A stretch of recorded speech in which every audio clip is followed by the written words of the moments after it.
मसीह यीशु के ज़िंदा जलाली और बाबरकत नाम में आप सबकी सलामती हो। हमेशा की तरह खूबसूरत बरकत के साथ आप सबकी खिदमत में हाजिर हुई हूँ। कलाम खुदा में से आज मेरे साथ देखिए पहला शमूएल उसकी पहले बाब की 17 आयत।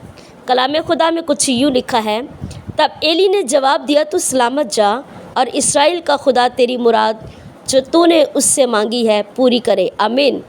बड़ी ज़बरदस्त बात जो आज मैं आप सबके साथ शेयर करना चाहती हूँ।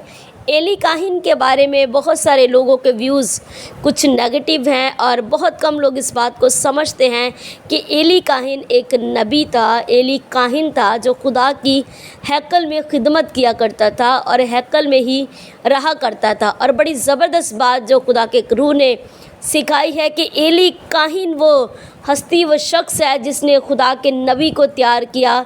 आप ठीक समझे कि मैं शमूएल नबी की बात कर रही हूँ कि शमूएल नबी जो है वो एली काहिन के ज़ेरे साया परवान चढ़ा। जिस्मानी तौर पर जो है वो एली काहिन के साथ रहता था। और मैं आप सबको बताना चाहती हूँ कि वो बहुत छोटा बच्चा था जब हैकल में छोड़ दिया गया था।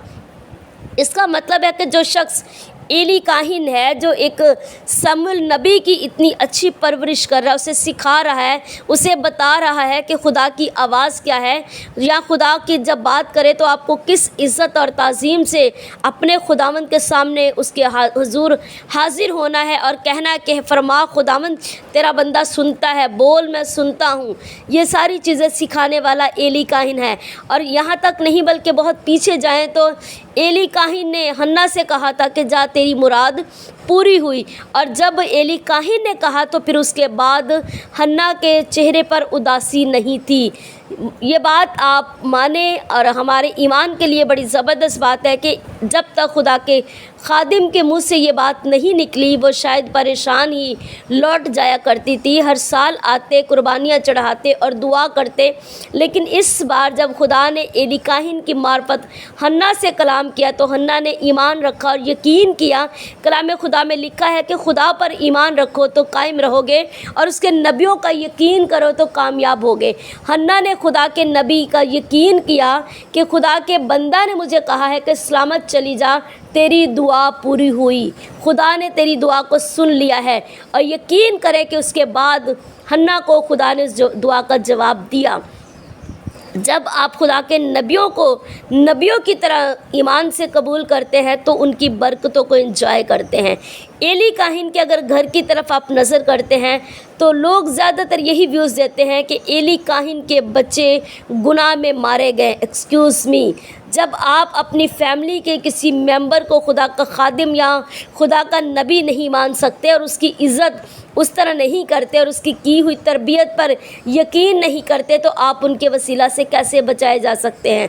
चाहे वो आपकी बीवी हो, आपका शौहर हो या आपकी औलाद हो।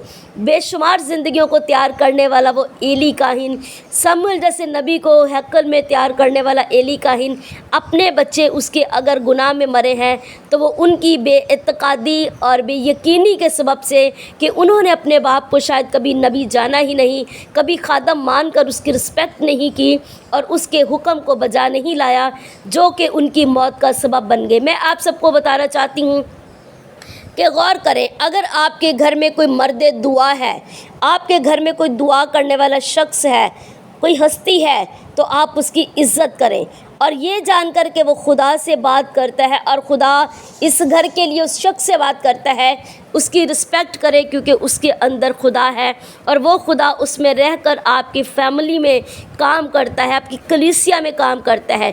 सबसे पहली कलीसिया आपकी अपनी फैमिली है और ये फैमिली अगर ये कलीसिया उस नबी और उस खादम का यकीन करती है तो कलाम खुदा आपकी ज़िंदगी में पूरा होता है कि तू ईमान ला तो तेरा घराना निजात पाएगा। एक शख्स के नबी होने, काहिन होने, खादिम होने के वसीला से उसका घराना उसी सूरत पर बच सकता है जब वो उस पर ईमान लाएंगे और उसी तरह उसकी इज़्ज़त करेंगे कि ये एक आम शख्स नहीं, ये खुदा का नबी है, खुदा का ममसू है और खुदा से प्यार करता है। खुदावंद आप सबको बरकत दे। बड़ी ज़बरदस्त बरकत के साथ अपनी दुआ में याद रखिएगा। God bless you.